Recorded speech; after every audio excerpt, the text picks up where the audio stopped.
तो कई सालों में पहली बार चीन अब भारत से घबराया हुआ नजर आ रहा है और पहली बार एक ऐसा भारतीय प्रोडक्ट चीन के लिए सरदर्द बना है जिसकी वजह से चीनी मैन्युफैक्चरर्स का अपने ही मार्केट में टिकना मुश्किल हो चुका है। हालात ये है कि चीन ने इस भारतीय प्रोडक्ट पे 5 सालों की एंटी डंपिंग ड्यूटी लगा दी है और चीनी कंपनीज का कहना है कि इस भारतीय एक्सपोर्ट ने कई चीनीज कंपनीज पे ताले लगवा दिए हैं क्योंकि इसका प्रोडक्शन भारत में दुनिया के किसी भी देश के मुकाबले कहीं ज्यादा होता है। ये कौन सा प्रोडक्ट है और इसका क्या इस्तेमाल आजकल की इंडस्ट्रीज में होता है, आज इसको लेकर बात करेंगे और साथ ही साथ आपको बताएंगे कि क्यों चीन को ये कदम भारत के खिलाफ उठाना पड़ा। पर आगे बढ़ने से पहले चैनल को सब्सक्राइब करके बेल आइकन दबा दीजिए क्योंकि आपके सपोर्ट के बिना ऐसा कंटेंट आप तक लाना बिल्कुल भी पॉसिबल नहीं है। तो चीन भारत में बने एक ऐसे केमिकल से घबरा गया है जिसका इस्तेमाल आजकल टेक्सटाइल इंडस्ट्रीज में होता है। ये केमिकल है O-क्लोरोपी-नाइट्रोएनिलीन, जिससे मेनली कपड़ों पे लगने वाली डाइज बनाई जाती हैं। इसके अलावा इस केमिकल का इस्तेमाल खतरनाक अल्ट्रावायलेट रेज को एब्जॉर्ब करने में होता है। O-क्लोरोपी-नाइट्रोएनिलीन का प्रोडक्शन भारत में इतना ज्यादा होता है कि इसकी 2/3 मात्रा एक्सपोर्ट कर दी जाती है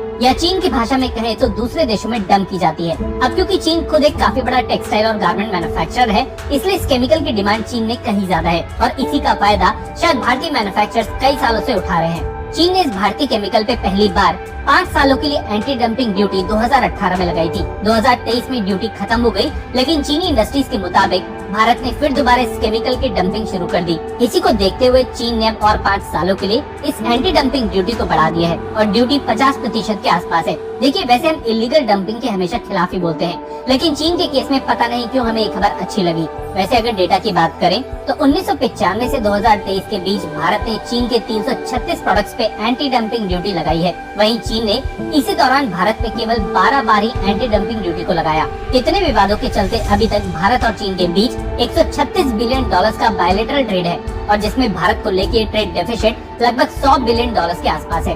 जहां भारत चीन को केमिकल्स और टेक्सटाइल्स का रॉ मटेरियल एक्सपोर्ट करता है, वहीं चीन भारत को हाईटेक इलेक्ट्रॉनिक्स और मशीनरीज की सप्लाई करता आ रहा है। भारत में भले ही कई सेक्टर्स में प्रोडक्शन बढ़ा है, लेकिन अभी भी नए सेक्टर्स को लेके चीन पे हमारी डिपेंडेंसी बनी हुई है।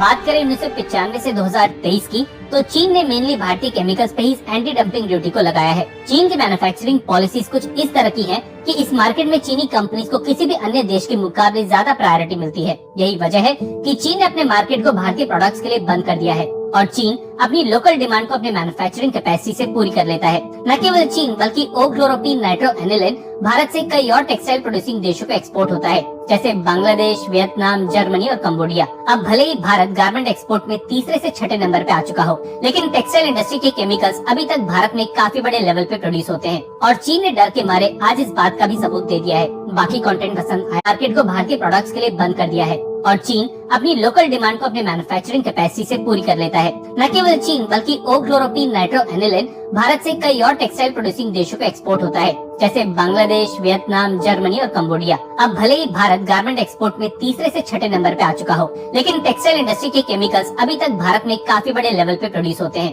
और चीन ने डर के मारे आज इस बात का भी सबूत दे दिया है। बाकी कंटेंट पसंद आया, मार्केट को भारतीय प्रोडक्ट्स के लिए बंद कर दिया है और चीन अपनी लोकल डिमांड को अपने मैन्युफैक्चरिंग कैपेसिटी से पूरी कर लेता है। न केवल चीन बल्कि O-क्लोरोपी-नाइट्रोएनिलीन भारत से कई और टेक्सटाइल प्रोड्यूसिंग देशों को एक्सपोर्ट होता है, जैसे बांग्लादेश, वियतनाम, जर्मनी और कम्बोडिया। अब भले ही भारत गारमेंट एक्सपोर्ट में तीसरे से छठे नंबर पे आ चुका हो, लेकिन टेक्सटाइल इंडस्ट्री के केमिकल्स अभी तक भारत में काफी बड़े लेवल पे प्रोड्यूस होते हैं और चीन ने डर के मारे आज इस बात का भी सबूत दे दिया है। बाकी कंटेंट पसंद आया है तो कमेंट सेक्शन में MII यानी मेक इन इंडिया लिखने के बाद वीडियो को लाइक किए बिना मत जाइएगा।